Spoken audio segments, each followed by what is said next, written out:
Assalamu alaikum. In today's video, we will be discussing the paragraphs 5.6 to 0.125 to 5.6.7, and this is the part B.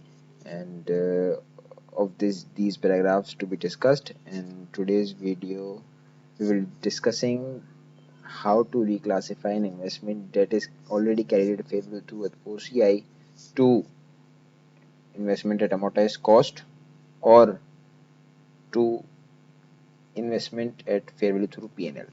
So first, the basic elements are always same. The main thing is the treatment, that at what amount and uh, what entry should be passed at the reclassification. So if we discuss that, how the investment is carried at fair value to other comprehensive income. So here it is. The interest income is booked on the basis of IRR. Impairment is recognized as impairment loss debit and OCI credit, as we have discussed in the last video. And changes in fair value are is to be credited or debited in OCI. So here is the example. I've already made the entries. Just will explain and move further to declassification. The face value and the total cost of investment is to 23,000. Here we debited investment OCI debit to 23,000, bank credit with the same amount, and assume that impairment losses of 1,000. So I have impairment losses debited with 1,000, OCI is credited 1,000. Then the further information is coupon rate is 16%, term is 4 years, and IRR is 12.98%. So uh, we have received the amount of 32,000. How 32,000? Here it is. How it is that the coupon rate on the face value, that you can see it, face value multiplied by coupon rate is the amount that we have received, and the interest is booked on the basis of IRR, that is opening multiplied by IRR. So here's the closing amount, and the entry we have passed of receiving the interest and booking the interest income is bank debit with 32,000, interest income credited with 27,202, that is we have taken it from the table, and the investment through OCI will be credited with the differential amount 4798. And this entry is passed at the end of year 1. These both are passed at the start of the year, and this is also passed at the end of year 1. That is this entry is of changes in fair value, that is I have just assumed that this investment fair value is now is 2,000, 2,24,000, but the carrying amount is 218,000. So differential amount is 5,798, and therefore we are in the gain. So I have recorded the gain as investment. I have increased the investment by 5,798, and the second impact of gain is credited into OCI. Okay, what if we reclassify at the end of the start of year 1, reclassified reclassify the investment through OCI to investment at amortized cost.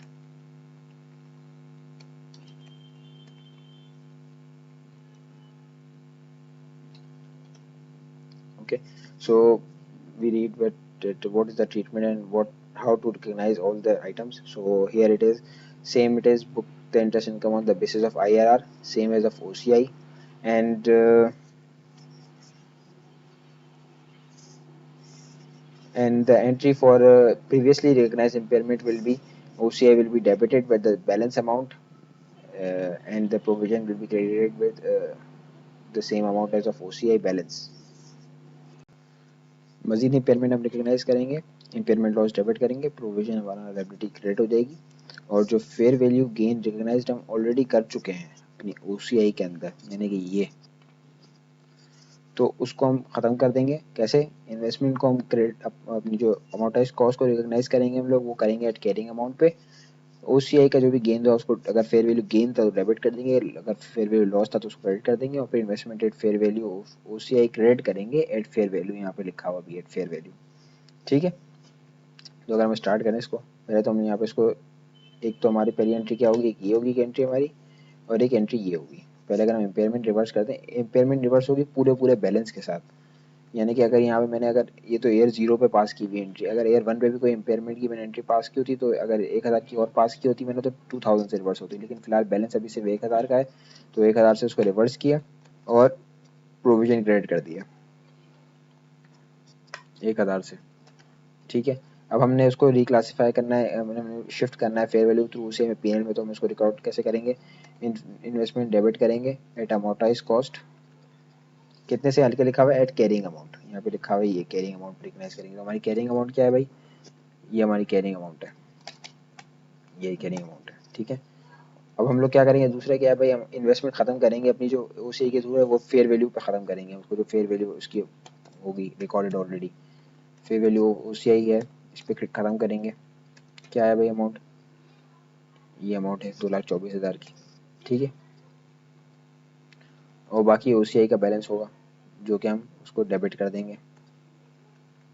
ये चाहे तो यहाँ से amount निकाल देंगे, fair value again यहाँ पे calculation की हुई, यहाँ से भी अमाउंट आ सकती थी। ठीक है, बहरहाल ये अब हम लोग ने ये इसकी रिक्लासिफिकेशन एंट्री पास कर दी। अब अब हमने क्या करना है, अगर कोई फर्दर इम्पेयरमेंट है तो इम्पेयरमेंट लॉस डेबिट करेंगे और प्रोविजन क्रेडिट करेंगे और इंटरेस्ट इनकम बुक करेंगे बेसिस ऑफ आईआरआर पे। ठीक हो गया, यानी कि अगर हम ईयर 2 के, मैं अगर आपको पास करके बता दूं कि ईयर 2 के एंड पे हमारी एक ही एंट्री पास हो रही होगी या दूसरी एंट्री ज़्यादा से ज़्यादा इम्पेयरमेंट की होगी, क्योंकि फेयर वैल्यू तो है नहीं इसके अंदर। ठीक है, तो ये हमारी आ जाएगी यहाँ से,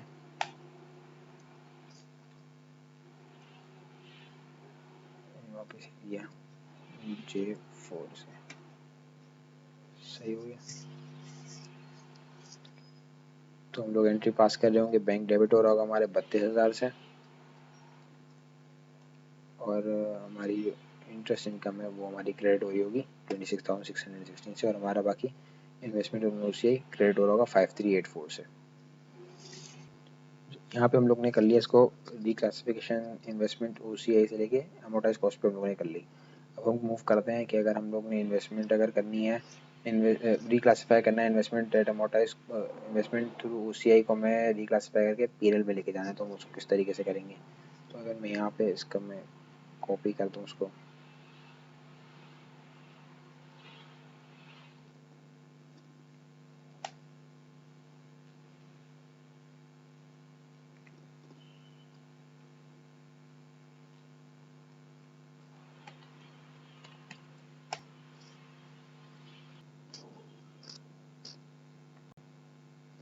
तो यहाँ पे हमने ईयर 2 लिखना, ये मैंने शायद गलती से इसको 1 लिख दिया है। ठीक है, अच्छा अब हम यहाँ पे अपने इसको कर लेते हैं, यहाँ पे पहले तो ट्रीटमेंट पढ़ लेते हैं, ट्रीटमेंट क्या है इसकी,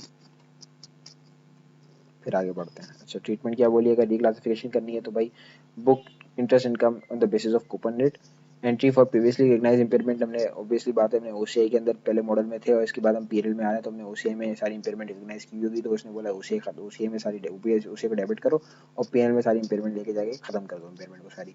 no further recognition of impairment, और जो भी चेंजेस होंगी फेयर वैल्यू के अंदर वो भी डेबिट ही क्रेडिट होंगे पीएनएल के अंदर, और फेयर वैल्यू गेन्स रिकग्नाइज जो हम ओसीआई में कर चुके हैं वो अब पीएनएल में रिकग्नाइज होंगे, ओसीआई डेबिट करके पीएनएल क्रेडिट करेंगे।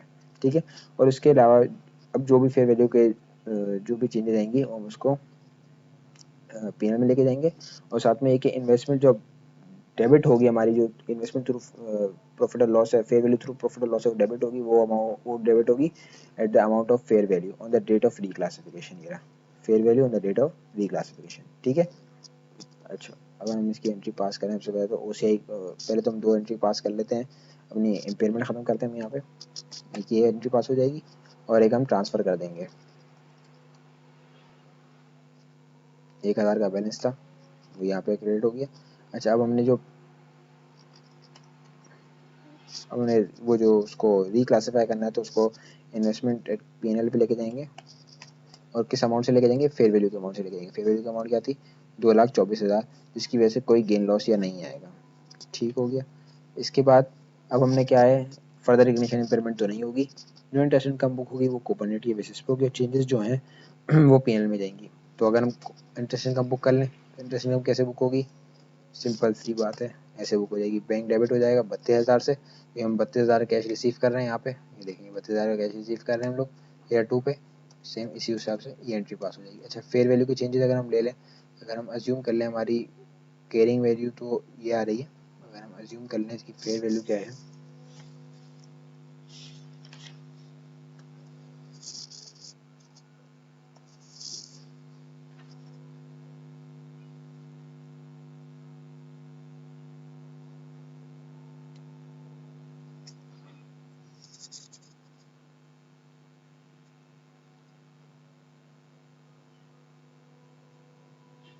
हमारी कैरिंग अमाउंट है 2,24,000 की, ठीक है। अगर हम कैरिंग अमाउंट देखें, इसका कैरिंग अमाउंट है इसका, नो सॉरी, कैरिंग अमाउंट है 2,24,000। अगर हम इसकी फेयर वैल्यू चेंज देखें तो फेयर वैल्यू चेंज वगैरह हम लगा लें कि भाई हमें 2,30,000 की हो गई हमारी फेयर वैल्यू, तो हमारा इंक्रीज हो जाएगा 6,000 का हमारी इन्वेस्टमेंट के अंदर। हम उसको रिकॉर्ड करेंगे, इसका इन्वेस्टमेंट गेन रिकॉर्ड करेंगे। कैसे रिकॉर्ड करेंगे, इन्वेस्टमेंट डेबिट कर देंगे पीएनएल, और अपना पीएनएल ही क्रेडिट कर देंगे हम लोग, कितने से, 6,000 से।